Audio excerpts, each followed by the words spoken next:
तो साल था 2020 जब क्रिस्टोफर नोलन जैसे डायरेक्टर भी सिनेमा को नहीं बचा पा रहे थे पैंडेमिक से। तब आते हैं जीजस के बंदे टॉम क्रूज अपनी टॉप गन मैवरिक के साथ, जो बॉक्स ऑफिस पर एक उड़ान भरती है। जी हाँ, टॉम क्रूज, जिनकी जवानी ढलती नहीं और स्टंट डबल से बनती नहीं, क्योंकि फेस तो मैच हो जाता है मगर हाइट कम पड़ जाती है। जितना ज्यादा लोग टॉम क्रूज की एक्टिंग पोटेंशियल और स्किल के बारे में बात नहीं करते हैं, उससे ज्यादा बात करते हैं उनकी हाइट के बारे में। कोई कहता है कि वो 5'7" हैं, कोई कहता है वो 5'4" हैं। कुछ लोगों का तो ये भी कहना है कि वो स्कूल असेंबली में नेहा कक्कड़ के आगे खड़े होते थे।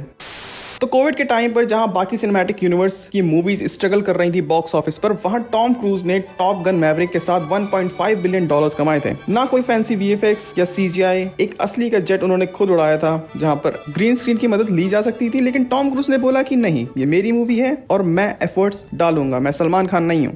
तो 1996 से चली आ रही ये मिशन इम्पॉसिबल की फ्रेंचाइज ने 7 मूवीज दी हैं और 8वीं मूवी इस साल आने वाली है। और कंसिस्टेंटली इन मूवीज ने बॉक्स ऑफिस पर भी परफॉर्म किया है। लेकिन आज जहां कुछ फ्रेंचाइज स्ट्रीट रेसिंग से चांद तक पहुंच गई है, वहां मिशन इम्पॉसिबल आज भी इम्पॉसिबल मिशंस को ही कर रही है। तो आज मैं इसी के बारे में बात करने वाला हूं कि क्या मिशन इम्पॉसिबल फ्रेंचाइज ओवररेटेड हो चुकी है, और साथ ही साथ क्या सच में टॉम क्रूज और उनकी वाइफ के बीच में जो डिवोर्स हुआ था उसकी वजह ये थी कि वो डॉगी स्टाइल में छोटे पड़ रहे थे। आइए मिलकर पता लगाते हैं। तो शुरू किया जाए।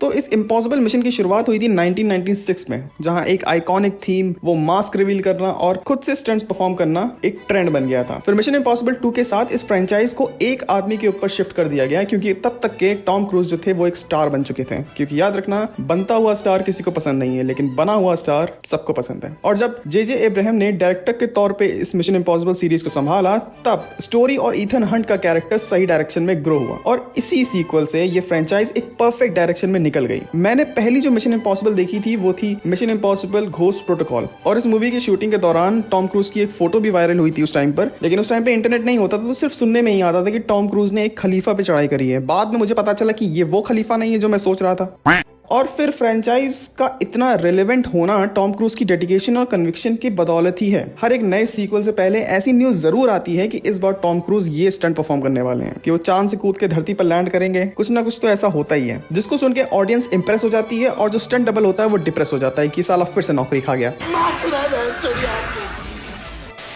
और इस फ्रेंचाइज को एक नई हाइट पर ले जाने के लिए टॉम क्रूज ने क्रिस्टोफर मैकवे के साथ कोलैब किया था। मिशन इम्पॉसिबल रोग नेशन बनाई और अगेन वो एक माइलस्टोन बन गई। और ये एक हैरानी की भी बात है कि इस फ्रेंचाइज की हर एक नई मूवी एक नया स्टैंडर्ड सेट कर देती है इस फ्रेंचाइज के लिए। मतलब मिशन इम्पॉसिबल फ्रेंचाइज में तुम्हें कोई भी बेकार की फिल्म नहीं मिलेगी, और जब तुम ये साउंड सुनते हो ना टाइटल कार्ड में, तब तुम्हें पता होता है कि कुछ तो बवाल होने वाला है।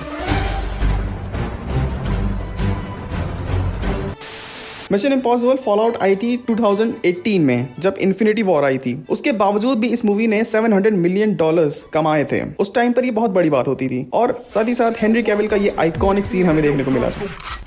और टॉम क्रूज का अपने स्टंट खुद परफॉर्म करना एक ऑथेंटिसिटी बरकरार रखता है इस फ्रेंचाइज में। ऐसा नहीं कि जस्ट फॉर द सेक कि आगे के पार्ट्स बनाने ही हैं, पैसा कमाना ही है, कॉम्प्लान लेने के लिए। नहीं, ऐसा नहीं है। 100% एफर्ट्स दिखते हैं। कोई फालतू का वीएफएक्स या हिडन सीजीआई नहीं रहता है। ऑडियंस को रियल ऑथेंटिक एक्शन देखने को मिलता है। जब टॉम क्रूज भागते हैं तो वो भागते हैं, उनसे अच्छा कोई नहीं भाग सकता।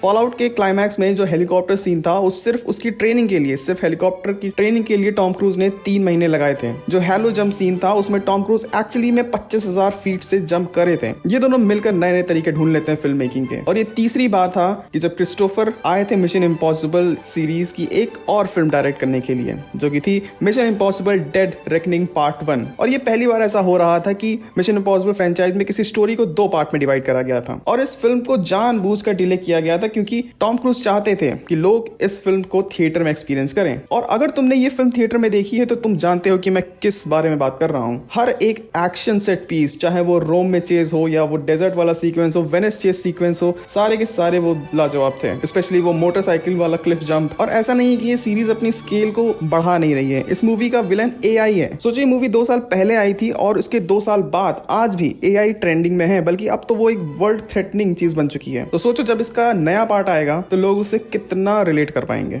और मिशन इम्पॉसिबल फ्रेंचाइज में तुम्हें वुमेन पोर्ट्रेयल बहुत सही दिखता है, फालतू का फेमिनिज्म नहीं डालते हैं और एक्चुअली में फीमेल लीड किसी काम की होती हैं। और एक और चीज जो मुझे सबसे अच्छी लगती है इस फ्रेंचाइज की वो ये है कि ये बेकार के स्पिन ऑफ्स नहीं बनाते हैं। तो क्या सच में मिशन इम्पॉसिबल सीरीज ओवररेटेड है? वेल, मुझे नहीं लगता, क्योंकि आज भी मिशन इम्पॉसिबल सीरीज अपने उस ओरिजिनल कॉन्सेप्ट पर ही चल रही है। और जहां आज बाकी की फ्रेंचाइज इतना आगे निकल चुकी हैं, आगे इन द सेंस कि उन्होंने इतने फैंटेसी एलिमेंट्स इंट्रोड्यूस कर दिए हैं उनकी फ्रेंचाइजेस में कि वो कहीं से रिलेटेबल कह लो या फिर रियल लगते ही नहीं है। अब तुम उनको एक फैंटेसी की तरह ही देखते हो, बट जब तुम मिशन इम्पॉसिबल सीरीज की कोई मूवी देखोगे तो तुम्हें एक बार को लगता है कि हाँ ये एक्चुअली में हो सकता है। वैसे होने को तो एवेंजर्स भी हो सकते हैं, लेकिन फिर भी। और मेरे हिसाब से टॉम क्रूज एक ऐसा एक्टर है जिसके नाम पर ऑडियंस मूवी देखने आती है। लोग मूवी देखने ईथन हंट के लिए नहीं जाते हैं, टॉम क्रूज के लिए जाते हैं। जैसे कि शाहरुख खान ने बोला था कि he is last of the stars of the Bollywood, तो वैसे ही I think Tom Cruise is the last of the stars of Hollywood. और ये फ्रेंचाइज अभी खत्म नहीं होने वाली है। टॉम क्रूज ने एक इंटरव्यू में शायद ऐसा बोला भी था कि शायद जब तक के वो ये कर सकते हैं तब तक वो करेंगे। और मजे की बात ये है कि ऑडियंस भी चाहती है ऐसा है। तो अगर तुम्हें याद हो तो मैंने स्टार्टिंग में एक और सवाल तुम्हारे सामने रखा था। वेल, तो ऐसा नहीं था यार, ऐसा कुछ नहीं था। डिवोर्स की वजह ये बिल्कुल भी नहीं थी। एक्चुअली में वो लोग मिशनरी करते थे, तो टॉम क्रूज कभी कभी अंदर ही चले जाते थे। हर रात उनको दोबारा से पैदा होना पड़ता था, यही वजह थी उनके डाइवोर्स की। So that's it for this video। अब मैं जा रहा हूँ भागने, क्योंकि एडिटिंग करते करते मैं टॉम क्रूज को देखकर मोटिवेट हो गया हूँ। अब अगर तुम ये जानना चाहते हो कि आखिर इंडियंस इंडियन कार्टून को क्यों हेट करते हैं और वेस्टर्न को क्यों पसंद करते हैं, तो तुम लेफ्ट वाला वीडियो देख सकते हो। और अगर तुम जानना चाहते हो कि Spiderman beyond the spider verse इतना लेट क्यों हो रही है आने में, उसके लिए तुम राइट वाली वीडियो देख सकते हो। अब मैं मिलूंगा तुमसे किसी और वीडियो में, तब तक के लिए बाय।